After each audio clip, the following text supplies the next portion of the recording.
Welcome to AI, Government and the Future, a podcast by Corner Alliance. We explore the intersection of artificial intelligence, government and the future with your host, Alan Pentz. We work with government to create results. We ignite your agency's mission by helping you to design and implement high-impact and innovative federal programs in AI, broadband, cybersecurity, public safety, and more. Being a government ally is at the core of all we do. Introducing your host, Alan Pentz.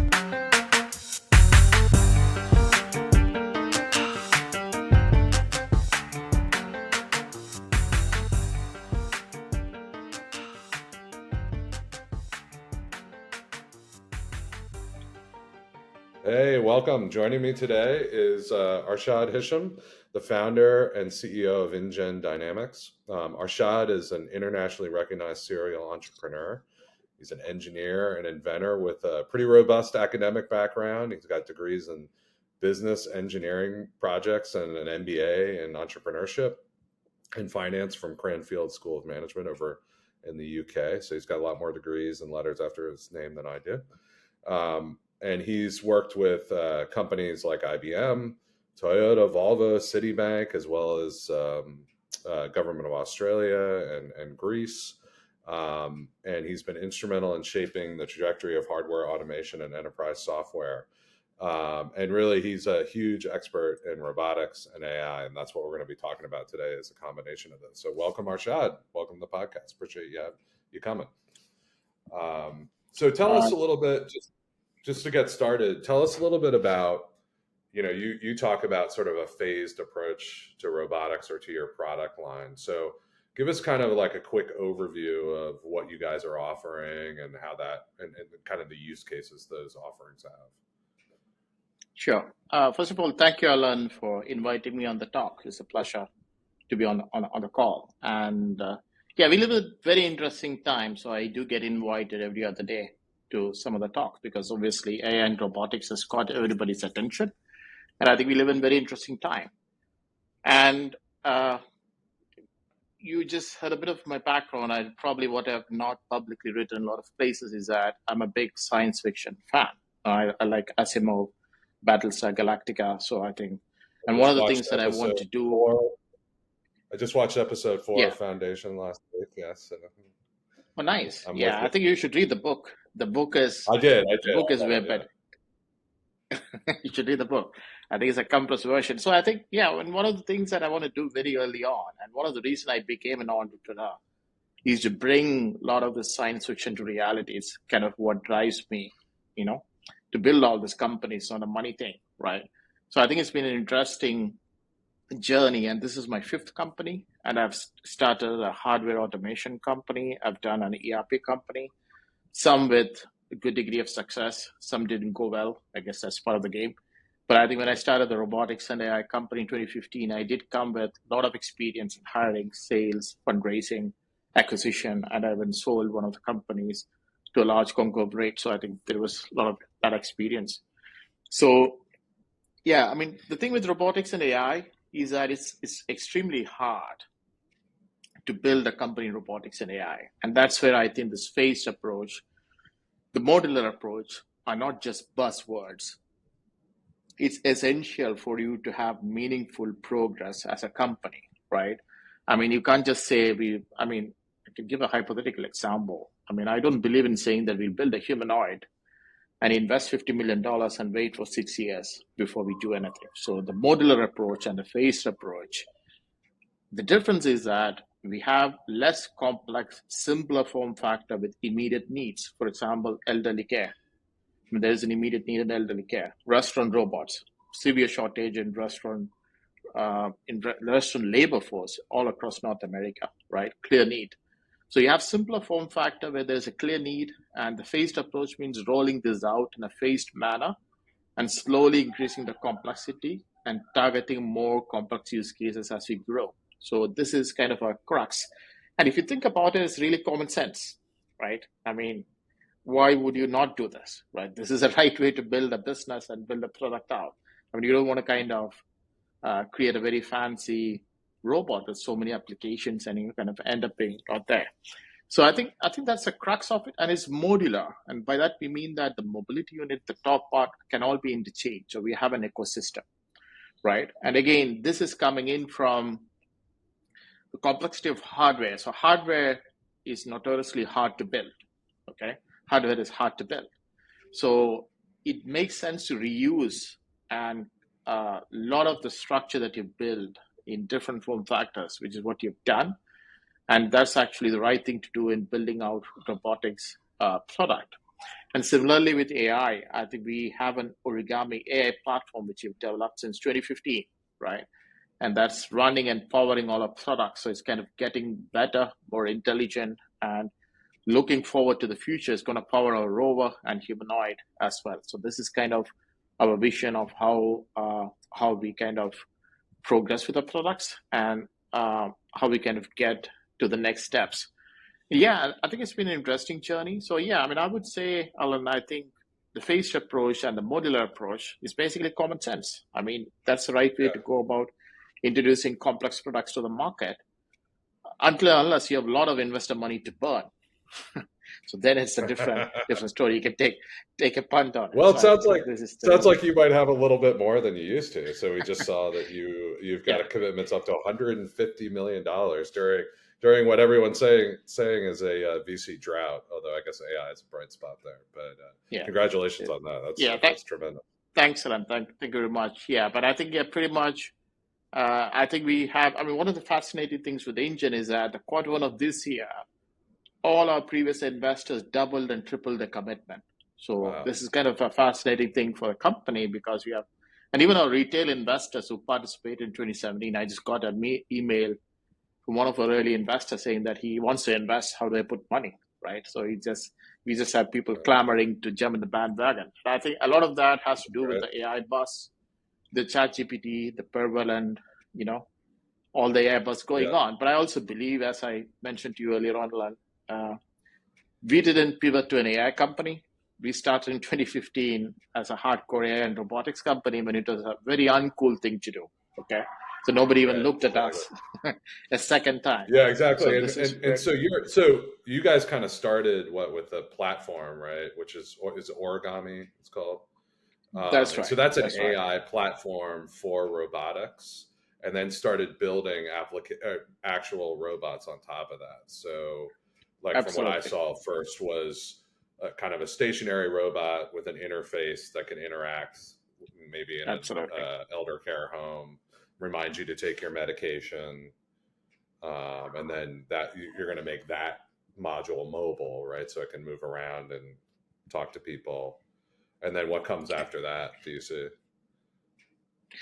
Yeah, I think let me kind of rephrase the whole thing, right? It's easy to look back and connect the dots. But what really happened is that when we started out, we didn't realize at that time that we were building origami. Okay, we were just trying to build the robot.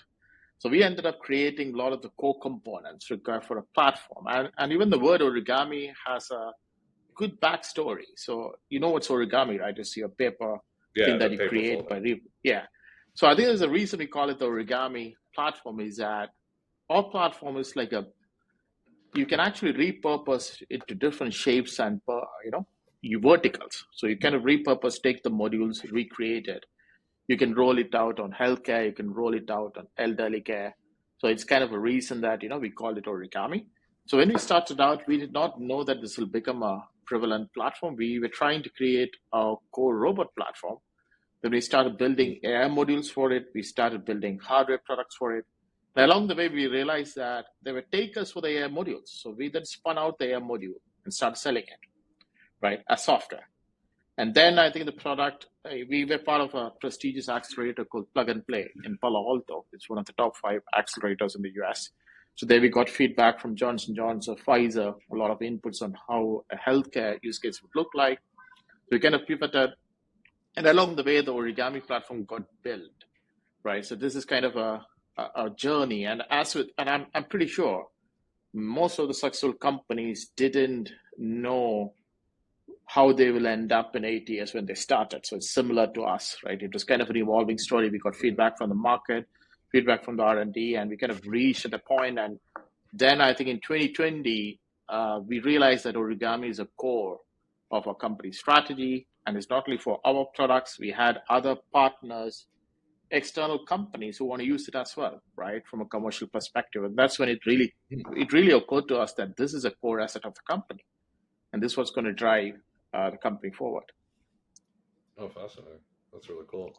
And so the goal is over time, you have this platform that's flexible, and you kind of build an increasing level of sophistication of robot. And then eventually, I mean, it is, I guess the goal is to have a humanoid robot that can perform lifting and, other type tasks. So what is that ultimate goal? I mean, what do you see that humanoid robot doing in the future? Sure. I think we have an ambitious vision, right? I think I'll throw some large numbers out there. If you see the world's total GDP, I think in 30 years would be around a pretty large number. And if you see around 60% of the world's GDP is driven by manual labor, right? Let me throw the stats out there. So I think that's a solid number. And you're talking about 100 trillion opportunity in 30 years. If there is automation, robotics taking over, there's a large opportunity. So if we're about, I think we're about, what are we right now? US is 25 trillion. So we're about 25%. So we're at 100 trillion, but in 50 years, it'll be even more than that, right? Yeah, exactly. So I think, then I think it's a huge opportunity. And I think this is going to happen. And the goal is to elevate human capabilities with AI. It's very simple. This is what we do. And we don't want to kind of we want to kind of automate and eliminate jobs that people can't do or won't do, right? Very important, right? This is a goal. And we want to free up people to do the things that really matter, increase productivity. And there is a common misconception that, AI and robotics will replace jobs. I really don't think so. This has happened in every revolution, right? Industrial revolution. If you see the history, there's always been naysayers. I think this is going to open up and create more jobs, and it's going to increase productivity. So definitely there'll be a lot of reskilling. There'll be some pain in the labor market, right? But I think it's going to be I'm an optimist, right? I'm an entrepreneur. Right. I'm an optimist. I'm pretty certain that it's a rosy future. Look at demographics, right? Look at demographics. Like one of my mentors, Greg Crabtree, he does a lot of consulting for small business, and he firmly said 2019 we ran out of labor, and it's not coming back. And so you're seeing that now. The statistics out of China are pretty alarming, and even India looks like it's peaking. And so we're just not going to have the manual labor. So I think you're coming. And I think you must have seen it firsthand. If you go to restaurants during the pandemic, you must have seen the labor shortage firsthand, right? If you go to and the airports, right? They're not in Europe. There are not enough people in airports to check in. Some airports had to close. So I think it was kind of and these are the areas that are ripe for disruption early on. That's why the restaurant robot, there's 1 million+ restaurants in the US. And even if 100,000 of them adopt robots, and we sell maybe 2,000, 3,000 robots, that's a 30 million opportunity recurring. Just look at the size, right? So right now, I think we're probably most likely to see the robots show up as tabletop robots or small form factor doing specific tasks, interacting with people to take care of mundane tasks, before we ever see this humanoid lifting up boxes or doing other type manual labor. Sure, I think there are two schools of thoughts, right? And I think there are people who believe that. I would say that even big companies trying humanoids, I think the humanoids, a fully integrated, usable humanoid, addressing all the right cases, is probably 7 years away. Whatever everybody's saying. So 7 years. Yeah, 7 to 10 years away, I think. So I think. Okay. So where do you think I'll first see a robot? Like any kind of robot? I think you're already seeing it. You're probably going to see it in restaurants. You're going to see the tabletops, which is already there. I think we have multiple requests and things running out. Then you have the elderly care facilities, and it's already happening. I think a lot of the restaurants, even if you go to Singapore, Amsterdam, I mean, a lot of the restaurants, I mean, it's kind of fascinating. I was seeing a video where robots and people, they work so seamlessly with each other. It's fascinating, right? It's like they play tag. They kind of take the plates, this Gotcha. moves in. It's as if, they're not even stepping on each other's toes. So you're going to see a lot of that over the next 10 years. And probably you're going to see some mainstream applications of humanoid from 7 to 10 years out, right? We also have a robo form factor, which is an autonomous security unit, which I think would kind of be very useful in securing outdoor locations, right? Instead of having security guards running around the clock. Again, it will supplement. Rather than having 5 security guards, you may have like 2 security guards and 3 rovers, right? More efficient and around the clock. So I think you're going to see that phase first, and then probably the next phase. I think the next phase is a question up in the air. I mean, you don't know whether, AI and robots with humans is definitely happening now in the next 5 years, right? For sure. Yeah. Now, the standalone AI and robot making autonomous decision, that's a scary part. And going back to some of your question on killer robots and weapons, right? Do we really give that level of autonomy to robots and AI? Needs to be seen after this first phase. I think we need to cross the first phase first. Right. Well, let's go back. I will go back to that in a minute for the Terminator stuff, but that's the juicy stuff. But first, so do you guys have product out in the field now, or is that sort of emerging currently? It sounds like. No, I think we have several units out. We have close to 1 billion hours of operation in the field for several of our products. So because it's a phased approach, we are not we are an R&D company, but we have made sure that we started shipping everything, right? We have things out there in the real world accumulating hours, which is super important, right? And that's what I think, seeing a lot of these robotics companies doing R&D and just to give you an example, there are some companies like building flying cars, which will come out in 10 years and cost $200 million to make. I mean, this is like taking a punt out there. I think it's the wrong way to kind of look into the market, because robots and AI needs real world data. You need to get things out in the real world, get feedback, repeat, get feedback, repeat. So this has to happen. Yeah. So I strongly believe that. But we should be starting to see robots like yours, if not yours, in the next year or two deployed, right? It's sort of the sense I get. Yeah. So we already shipped worldwide. I think we have shipped a lot of our units. We've shipped the mobility units. We're doing several pilots for the restaurant.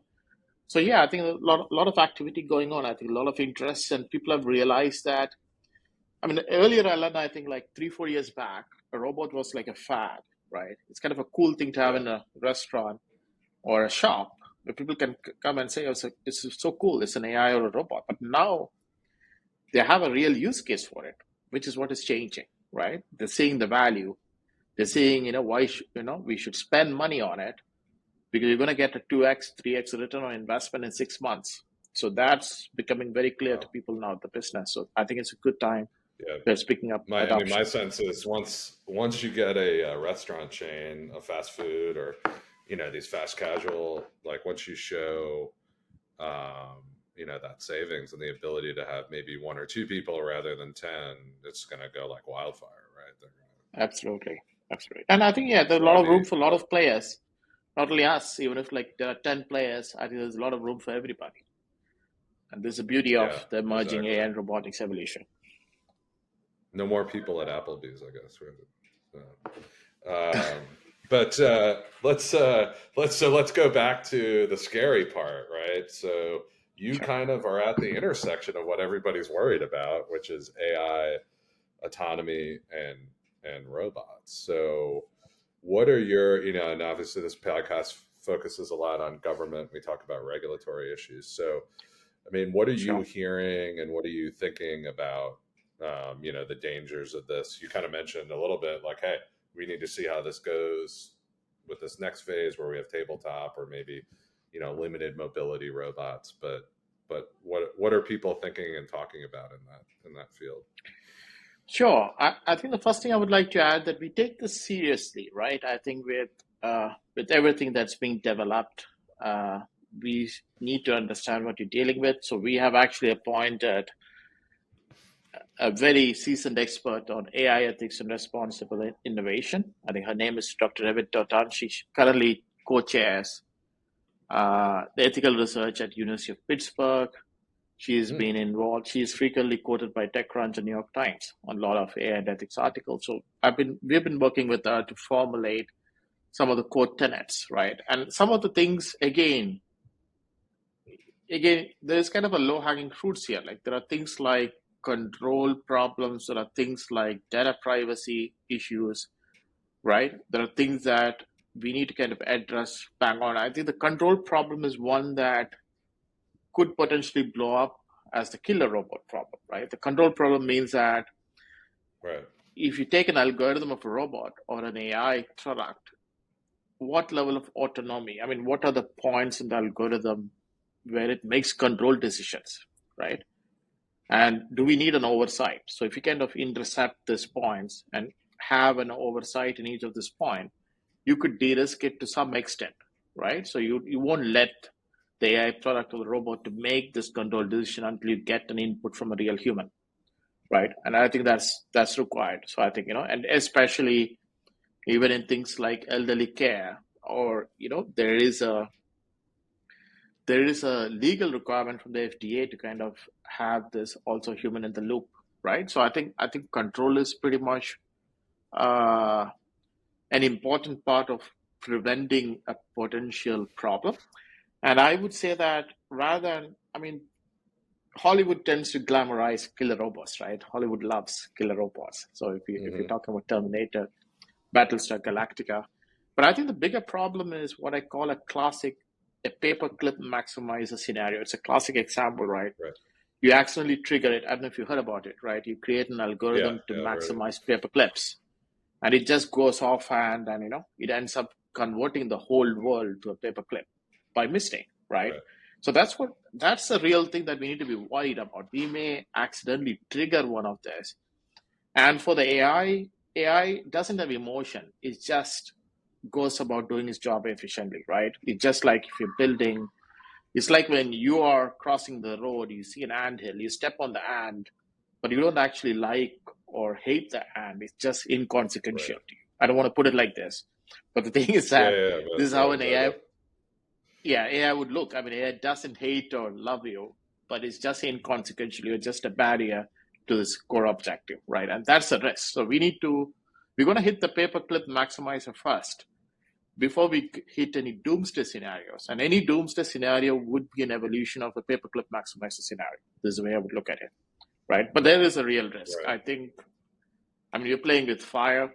We are dealing with, even ChatGPT has passed bar exams, scored 90% in a lot of the tests. So I think it's, and it's intelligent. I think there's a debate where people say that it is not intelligent. It's actually a language model that is creating and connecting answers. But the trouble with that is that that's what the brain also does to a large extent, right? I mean, what does a human brain do? What's the difference? Right. So so I think it does the job well. So I think there is a real scenario. There's a real risk. We need to be careful. And this is something for the first time in human history. I think it's exciting and terrifying at the same time. It's the first time in human history. I think we have something this powerful. I'll let that sink in for a minute. Yeah. Well, and is there any way, obviously you mentioned Asimov earlier. So do you think there's any way to hard code in the laws of robotics or something like that? Is that a solution that is available? Yeah, we could do that. I think the society needs to be prepared for the changes. I think this is where I think the government should be concentrating, right? For the employment market, I think most of the jobs that exist now in 10 years is not going to exist. It's going to change drastically. So is the government ready to reskill people to kind of get them for the next labor market? It's not that there won't be jobs. There will be jobs, but the jobs will be different. And I think it's the government's job to kind of prepare for this new future. Right now, they are not seeing the bus coming. Right, it's coming, and I think it's going to hit us soon. And I think at that time it'll be a problem. In terms of legislation and regulation, it's a very, very tricky area. I mean, if you see the censorship on internet, how much of that really worked out, Alan, right? I think we have tried. And once a cat is out of the bag, it's out of the bag, right?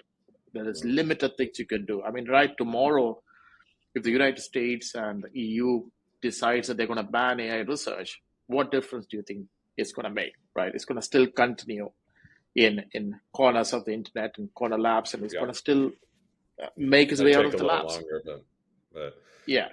No, my fear is current. I mean, I've been pretty vocal about this. Current regulatory talk and what the EU's done really focuses on what I think it's going to amount to is protecting current special interests. So job protection, trying to shape the dialogue for political benefit. You know, like I say, like AI alignment can't mean agreement. So you can't, alignment doesn't mean that the AI has to agree with you, right? And very little concentration on the existential risk. And I think most of the regulation right now will probably hobble AI's beneficial effects and do nothing to stop the doomsday scenario. So that's what I'm hoping through part of the podcast. Yeah, and I think there is an interesting analogy. I don't know if you saw the movie Oppenheimer. You must have seen it. It's one of the recent movies that has come out. I mean, there is an incident in the movie where when they trigger the atom bomb for the first time, they don't know whether it will cause a chain reaction that will destroy the world, right? So that's a good analogy, right? There is a risk. There's a clear risk, and people did calculate it. So the trouble with AI is that, I mean, that's only one track. Trouble with AI is that you're going to have an infinite number of tracks for each use case you're developing in 5 to 10 years. So there is some serious work we need to do in figuring out, what are the endpoints and, how do we get there, right? Humanity for its own good has been pretty smart about these things throughout history, right? So my bet is that people will figure out. I think there'll be human in the loop for each of the decision before we give it full autonomy. There are going to be some mistakes. There are going to be some accidents. Again, you can't avoid it. But I think we need to figure out these use cases that's going to potentially blow up. I think that's kind of important. Well, I do feel like there's a part where, people talk about Terminator robots. And to be honest, like, I think we're going to build Terminator robots with or without AI, or, like depending on how, at some point AI is just software, right? So processing data. But, if humans are directing robots and using them to fight with each other, I don't know. That just seems to me like that's like a drone now, right? So I think that's going to happen. So part of the vision, I think, is going to happen no matter what, because we're going to build it. I think the fear is somebody creates like a agent GPT type open source that can upload into a humanoid robot. And all of a sudden you have this robot that you can give like vague commands to, and then it can do all this extrapolation and ends up with a paperclip problem, right? I think that's sort of my version. It's not, we are going to build killer robots no matter what. And the military is going to do it. It's just a question of like, are we going to have these autonomous things that have their own ability to evolve, or like, at some point, do they get smarter than we are? Those kinds of things, I think, are what the most worry is. Yeah, and I think, as you said, Alan, I think it's going to happen, right? I mean, even if you or me don't agree, or even if like big companies, let's look at even big companies, let's say even Google, Microsoft, and Apple, let's say 3 of them comes in and decide, and Amazon, and they have a policy that it's still going to come out of the labs and somebody's going to create it, right? And it's very hard to keep these things under wraps, so it's going to come out.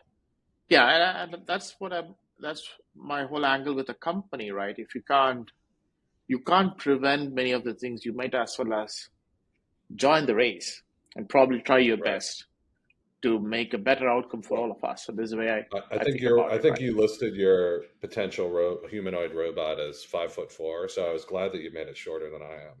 If it were taller than I am, I'd be more worried. Sure, and that's kind of interesting. I think that's kind of an interesting thing. People are intimidated by robots that are bigger. It's kind of an intimidating. There is something called an uncanny valley, where the closer you make a robot to a human form, human face, and emotion, it just freaks us out. It's kind of an interesting topic for another day. Right? I'm sure that's going to be a ripe field for study in the future. And then tell us, actually, one thing I didn't hit on earlier, I'm curious. So it sounded like you announced that you guys are using ChatGPT in some of the more near-term robots, so like tabletop and restaurant. And so how is that going, and how has that changed things at all? Yeah, I think it's a very powerful tool, right? So we could use it, we could create templates for elderly care. We could, and if you build a bit of a customization, I think it opens up a whole plethora of new ways to communicate. And this thing is really, really powerful, right? I think you can really teach it a lot of stuff. It still needs a filter, but it can have a more fluid interface uh, with people. And I think robotics, so there is a lot of use case for large language models in robotics, right? And I'll give you an interesting example is probably understanding the environment is kind of a problem similar to LLM. So if a robot looks around and it wants to comprehend what it sees, where it is, what it has to do, then an LLM trained to do that, LLM is a large language model, which is what a ChatGPT is, right? So an LLM trained to do that could have a direct use case in robotics, right? So once you build some of this for robotics, I think there is an interesting use case for that. But ChatGPT on its own, I think it kind of makes it easier for a lot of people to interact with the robot, because now you can ask all kind of questions, and we don't need to filter and process, and Yeah, templating seems like a really powerful thing in ChatGPT yeah. that you can have. The other thing, my take is LLMs will become, I mean, obviously there'll be these large, well, they're all large language models, but you'll have these really general ones that are very powerful across a lot of parameters. But increasingly you'll get like a really good healthcare one, or maybe like a really good elder care one that's really focused on, and it's much more highly accurate in that. So it'd be interesting, in the different applications. Like, I don't know, maybe there'll be like a restaurant LLM that'll be loaded into your Absolutely, into your tabletop. absolutely. And I think that's going to be an interesting journey. But I mean, there's another school of thought which feels that there is some people worrying that a ChatGPT 6 could be an AGI, right? I think that's unlikely, because LLM, the way it's designed to run, I think it has hit its peak. So I don't think there'll be so much of a drastic change on the next version of LLM coming out, right? I think we need a new paradigm, like a new LLM. It's going to happen in the next 5 years for the next leap. So we're not going to see a lot of progress from the LLM. I mean, this is my take on it, right? And I think an AGI, I mean, LLM on its own is already exhibiting some level of AGI, right? If you think about it, there is some level of AGI it's exhibiting. It can answer, I mean, it can prepare very good legal notices for us. We tried that. It does a lot of good market research. It's pretty compelling emails. So I think it's already behaving like an AGI from some aspect. But I really don't think a ChatGPT 6 or a 7, or even if you increase it to 10 billion parameters, I think the whole model has hit its threshold, right? I think we need something new for us to move forward. This is my 2 cents on it. That's interesting. Yeah. So it'll be a new paradigm. Maybe it won't be a transformer model kind of thing, right? Yeah. And I see a lot of work, like I mentioned, in making these more smaller, lighter, more focused models. That's going to be a lot of work over the next few years. Because I think, ChatGPT is great at these general tasks, but it really does kind of fail when you get really deep on something, particularly if, it doesn't have access to the data that you have, right? So, sure. And then, like I just see the amount of data you guys must be collecting on having these things in the field must be like a gold mine, right? Absolutely. Going forward, that sort of dark data to a ChatGPT, right? All this data you're getting in the interaction. So sure. That'll be a powerful tool. Well, excellent. Any last words? I mean, I know there are going to be a bunch of senators and congressmen calling you about killer robots and how do we stop them. But so Arshad's the guy to go to. He's going to be our man on the front lines. Maybe it's just get like better killer robots before the other killer robots come out. That's the key. Sure. As I said, Alan, I think I'm very optimistic. I think I think it's going to create a better future. It's going to empower a lot of space travel. I mean, we're going to have a very different 100 years because of AI. I think that's my 2 cents. Even longevity, I think we're going to all live up to 150 years. So this is what I think is so what do you think? All right. So I've heard that. Okay. So what do you think AI is going to do that's going to allow that? I think AI is going to solve a lot of the DNA markers. It's going to do a lot of things in healthcare where it's going to eradicate and, it's going to decelerate aging for sure. For sure. I think in 10 years, with the data it's collecting, it's very easy to predict and it's going to kind of unravel everything. So I think living to 150 years, I think it's almost a certainty in the next 20 to 25 years. Okay. Right. Here's my question that I have a suspicion. Don't you think it can make us smarter? Like it can figure out how to manipulate our DNA so that like maybe we can keep up with the AGI? That's a very good one. It could do that. And I think some of the works that they're doing with Neuralink, where it's actually connected with a lot of external network, could also be instrumental. But I think it could potentially, and again, this is a very, very complex topic, right? In terms of ethics, of course, and in terms of again, I think we're going to be faced with a lot of these challenging questions in the next 10 to 15 years from a legal perspective. See what's happening with autonomous cars. I mean, it's a field day, right? One accident, and you don't know the rules. Who do you charge? Who do you give the ticket to? Who's liable? I think from a legal perspective, there's going to be a lot of new work to be done in the next 10 years. And I think it's coming. If you don't like it, I don't like it, it's not going to matter. It's coming. So we all should be prepared for it.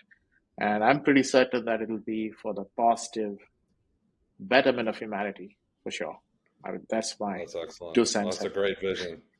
Well, Arshad, thanks so much for joining us today. And it was great. It's fascinating work. So, and if people want to find out more, where would they reach out to you? They can always go to a website. We have a lot of stuff on our website, including our videos, white papers, case studies, and we are very responsive on the website. And we have several initiatives also that we are starting, and a lot of press writing about us, including Fast Company, Mashable, Popular Science very recently. So I guess everybody loves AI and robots. It's not really relevant. So I think, it's quite... Of course, everyone loves that. It used to not be cool. Now it's super cool.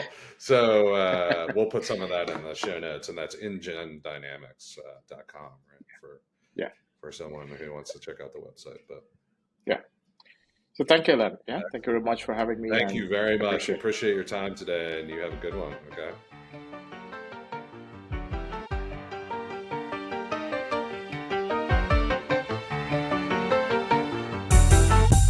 AI, Government and the Future is brought to you by Corner Alliance.